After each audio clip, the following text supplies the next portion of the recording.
हर महीने जब सैलरी आती है तो पीएफ अपने आप कट जाता है ना, बिना किसी मेहनत के, बिना किसी रिमाइंडर के। अब जरा सोचिए अगर म्यूचुअल फंड एसआईपी भी बिल्कुल ऐसे ही ऑटोमेटिक हो जाए तो। आज के इस एक्सप्लेनर में हम सेबी के एक ऐसे ही जबरदस्त मई 2026 प्रपोजल पर बात करने वाले हैं जो सैलरीड क्लास के इन्वेस्टमेंट का तरीका पूरी तरह बदल सकता है। वैसे इस एक्सप्लेनर को हम हिंदी लैंग्वेज में बना रहे हैं और इजीली समझने के लिए इंग्लिश सबटाइटल्स भी अवेलेबल हैं। तो चलिए सीधे इस प्रपोजल की डिटेल्स में चलते हैं। अब यहाँ स्क्रीन पर इस फर्क को देखिए। एक तरफ है हमारा पीएफ, एकदम ऑटोमेटिक, पैसे हाथ में आने से पहले ही इन्वेस्ट हो जाते हैं, तो खर्च होने का सवाल ही नहीं बचता। दूसरी तरफ है म्यूचुअल फंड एसआईपी। वर्तमान में इसमें एक बड़ा फ्रिक्शन है, मतलब मैनुअल एफर्ट लगता है, बैंक में मैंडेट सेट करना, अकाउंट में बैलेंस मेंटेन रखना और सबसे बड़ी बात डिसिप्लिन बनाए रखना। ये जो थोड़ी सी रुकावट या फ्रिक्शन है ना, यही कई लोगों को इन्वेस्ट शुरू करने से रोक देता है। तो इस एक्सप्लेनर में हम इन मेन पॉइंट्स को कवर करेंगे। द करंट रूल और सेबी, सॉल्विंग इन्वेस्टमेंट फ्रिक्शन, इसकी 5 step process, EPF versus mutual funds, इसके स्ट्रिक्ट सेफगार्ड्स और आखिर में पब्लिक फीडबैक। फटाफट आगे बढ़ते हैं। Section 1, the current rule and SEBI. आखिर नियम कौन बनाता है और ये बदल क्यों रहे हैं? सेबी यानी securities and exchange board of India. Basically ये हमारे फाइनेंशियल मार्केट्स के रेफरी हैं। स्टॉक्स और म्यूचुअल फंड्स के सारे स्ट्रिक्ट रूल्स यही सेट करते हैं ताकि मार्केट में कोई फ्रॉड ना हो और पैसा एकदम सेफ रहे।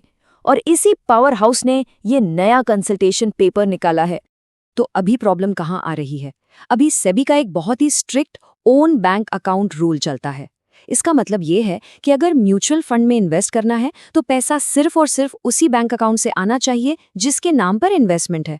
किसी थर्ड पार्टी का पेमेंट, चाहे वो स्पाउस हो, पेरेंट्स हो या एम्प्लॉयर, स्ट्रिक्टली बैन है। इसका मेन रीजन फाइनेंशियल सिस्टम में मनी लॉन्ड्रिंग को रोकना है। लेकिन म्यूचुअल फंड इंडस्ट्री ने सेबी को एक बड़ा लॉजिकल पॉइंट दिया। उन्होंने कहा कि एम्प्लॉयर्स अगर सैलरी से डायरेक्ट डिडक्शन करके इन्वेस्ट करें तो ये एक जेन्युइन और सेफ नीड है। इसलिए उन्होंने सेबी से इस स्पेसिफिक केस में रूल को रिलैक्स करने की रिक्वेस्ट की। Section 2, solving investment friction, automatic salary deductions की असली पावर। सेबी के इस मई 2026 प्रपोजल के पीछे एक बड़ी सॉलिड सोच है। सेबी ने खुद अपने पेपर में इसे convenient, seamless and disciplined way of investing बताया है। और ये इतना ज़रूरी क्यों है? देखिए, बिहेवियरल इकोनॉमिक्स कहती है कि किसी काम में जितने ज़्यादा स्टेप्स होंगे, लोग उतना ही उसे पोस्टपोन करेंगे। अगर इन्वेस्टमेंट सीधा सैलरी से लिंक होकर कंप्लीटली ऑटोमेटिक हो जाए तो आलस के सारे बहाने खत्म।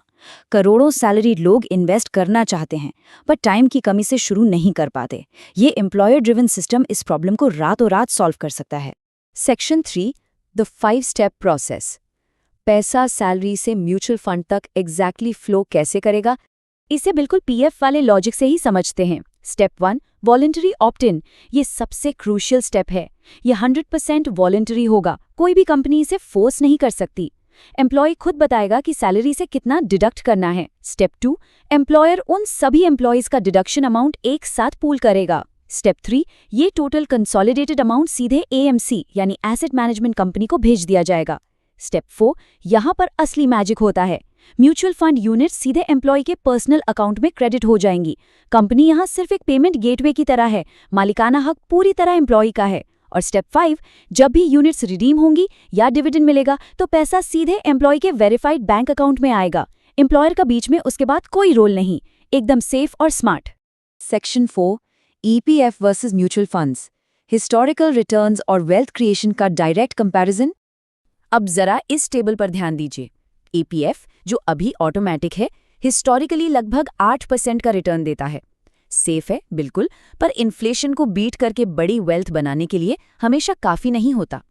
वहीं दूसरी तरफ म्यूचुअल फंड्स ने लॉन्ग टर्म में हिस्टोरिकली 12 से 15% का रिटर्न दिया है।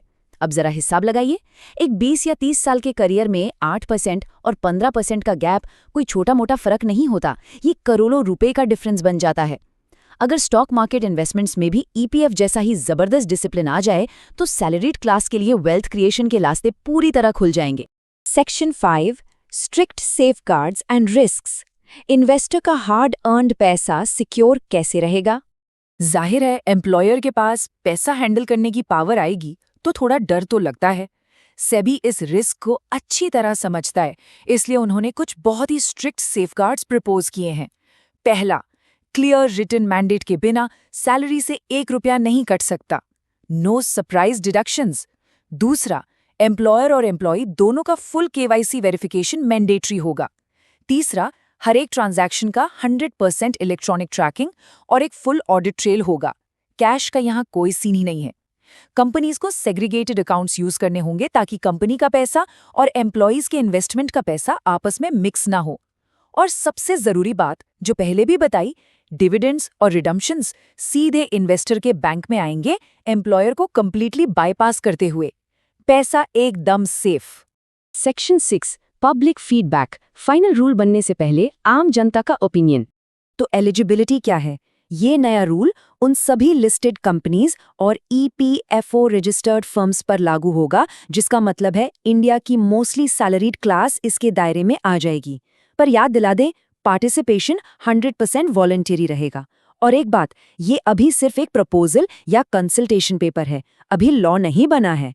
सेबी ने इस पर पब्लिक से कमेंट्स मांगे हैं और लाइन जून 10, 2026 तक ओपन है।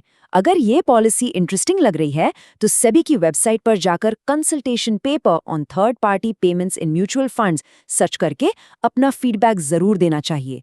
इस एक्सप्लेनर को एंड करने से पहले एक बहुत ही थॉट प्रोवोकिंग क्वेश्चन पर बात करते हैं जो खुद सेबी ने उठाया है। क्या एम्प्लॉयर्स को अपने ही एम्प्लॉयज को अपनी ग्रुप कंपनी के म्यूचुअल फंड्स में इन्वेस्ट करने से रोकना चाहिए? मतलब अगर कोई रिलायंस या टाटा ग्रुप में काम करता है तो क्या उस कंपनी को सिर्फ रिलायंस या टाटा म्यूचुअल फंड को ही पुश करने की परमिशन होनी चाहिए? ये कॉन्फ्लिक्ट ऑफ इंटरेस्ट का एक बड़ा कॉम्प्लेक्स मुद्दा है। एक तरफ कन्वीनियंस का एंगल है तो दूसरी तरफ फेयरनेस और ट्रांसपेरेंसी का। तो इस पर क्या लगता है? क्या ये प्रपोजल फ्यूचर में इन्वेस्टमेंट का गेम टोटली चेंज कर देगा या इसमें कुछ हिडन रिस्क्स भी हैं? नीचे कमेंट्स में अपने थॉट्स जरूर शेयर करें। इस एक्सप्लेनर में जुड़ने के लिए बहुत बहुत शुक्रिया। नया सीखते रहिए और स्मार्टली इन्वेस्ट करते रहिए।